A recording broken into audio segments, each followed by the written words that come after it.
ஒரு நிமிஷம். உங்களுக்கு இப்ப புதிய தலைமுறையில இருந்து போன் பண்ணாங்க. ஒரு நிமிஷம் இருங்க. உங்களுக்கு இப்ப புதிய தலைமுறையில இருந்து போன் பண்ணாங்க. நீங்க போன் எடுத்து பேசி போன் கொடுங்க. ஆனா நல்லதுதானே. காரணம் என்ன? டிஐபிஆர், தமிழ்நாட்டில் டிஐபிஆர் அமைப்பு இருக்கு. பிரஸ் மீட்ல என்ன 7 நிமிஷத்துக்கு மேல போட்டீங்கன்னா டிஐபிஆர் இருக்கிற ஐஏஎஸ் ஆஃபீஸர் உங்க எடிட்டருக்கு போன் பண்ணுவார். என்ன அண்ணாமலை 7 நிமிஷத்துக்கு மேல காமிச்சிருக்க? உங்க எடிட்டர் கேளுங்க போய். பேப்பர்ல நியூஸ் போட்டா டிஐபிஆர் அந்த பையன் ஐஏஎஸ் ஆஃபீஸர் கூப்பிட்டு கேட்பார், என்ன இவ்வளவு பெரிய போஸ்ட் கொடுத்திருக்கேன். போன வருஷம் டிஐபிஆர் ஸ்டேட்மெண்ட் வாங்கி பார்த்தேன். எவ்வளவு டிவி சேனலுக்கு எவ்வளவு பணம் கொடுத்திருக்காங்க. சில டிவி சேனலுக்கு 6 கோடி, சில டிவி சேனலுக்கு 31 லட்சம் எல்லாம் கொடுக்கறானே. ஒரு நியூஸ் பேப்பர் ஆர்டிஆர்ல இருக்கு, நீங்க எப்ப வாங்கிக்கலாம். ஒரு நியூஸ் பேப்பருக்கு 8 கோடி, இன்னொரு நியூஸ் பேப்பருக்கு 44 லட்சம். சப்ஸ்கிரிப்ஷன் பாத்தீங்கன்னா இந்த 44 லட்சம் வந்தவங்களுக்கும் 8 கோடி வந்தவங்களுக்கும் பெரிய வித்தியாசம் இல்ல. தினகரன் என்ன சப்ஸ்கிரிப்ஷன், தினகரன் எவ்வளவு ஆட் டிஐபிஆர்ல வாங்குதுன்னு பாருங்க. முரசொலி என்ன ஆட் வாங்குறதுன்னு பாருங்க. நீங்க ஒண்ணுமே இல்ல. டிஐபிஆர்ல 2020, 21, 22 உங்க டிவி சேனல் உங்க நியூஸ் பேப்பருக்கு தமிழ்நாடு அரசு பட்ஜெட்டுக்கு எவ்வளவு கொடுத்திருக்காங்க. பட்ஜெட் அட்வர்டைஸ்மெண்ட் பாருங்க. இங்க வந்தவங்க யார் அதிகமா கேள்வி கேட்கறாங்களோ அவங்க டிஐபிஆர்ல இருந்து அந்த சேனலுக்கு அதிகமா பணம் வந்திருக்கும். Simple logic. 19 குற்றச்சாட்டு வைக்கல, நீங்க தான் 19 வைக்கிறீங்க, நான் வைக்கல, நீங்க வைக்கிறீங்க. 19 நான் வைக்கல, நீங்க தான் வைக்கிறீங்க. கொலையாளின் குற்றச்சாட்டு வச்சது நீங்க. கொலையார் டிஐபிஆர் ஆதாரத்தை ஒரு நிமிஷம். டிஐபிஆர் ஆதாரம் கம்பு சூத்திரம் இல்ல தலைவரே, அது பப்ளிக் டாக்குமெண்ட். ஹலோ மிஸ்டர் புதிய தலைமுறை, அது பப்ளிக் டாக்குமெண்ட். டிஐபிஆர் ஆதாரம் ஏங்க ஜேர்னலிஸ்டா நீங்க ஒரு வேலை கூட செய்ய மாட்டேன். வாங்குற சம்பளத்துக்கு கொஞ்சம் மாதிரி வேலை செய்யுங்க. அதையும் நான் தான் ரிலீஸ் பண்ணுமா? நீங்க டிஐபிஆர்ல போய் நீங்க வாங்க மாட்டீங்களா?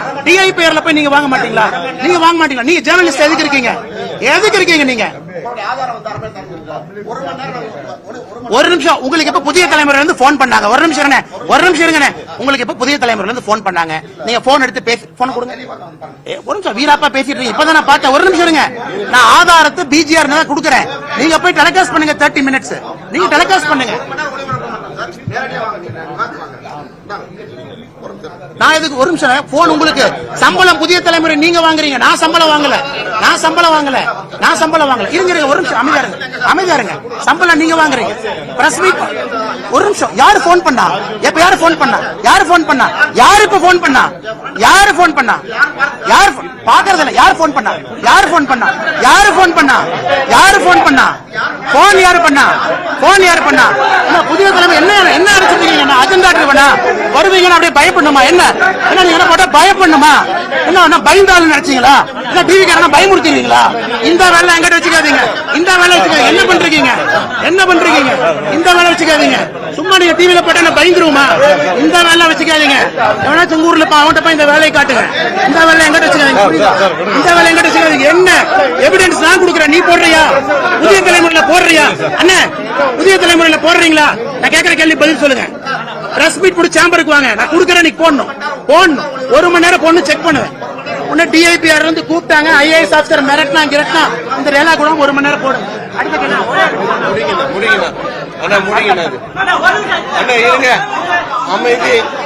சத்தமா கேளுங்க. எந்த மோதல் இல்ல? எந்த மோதல் இல்ல? பாமகவுக்கும் அதிமுக என்ன மோதல்? என்ன சண்டை போட்டாங்களா? சட்டை கிழிச்சாங்களா? இல்ல பாஜக அதிமுக என்ன மோதல்? வேட்டிக்கு கிழிச்சமா? இல்ல முதலமைச்சர் அசம்பிளில இருந்து வெளியே சட்டை கிழிச்சு வந்த மாதிரி கிழிச்சிட்டு வந்தோமா?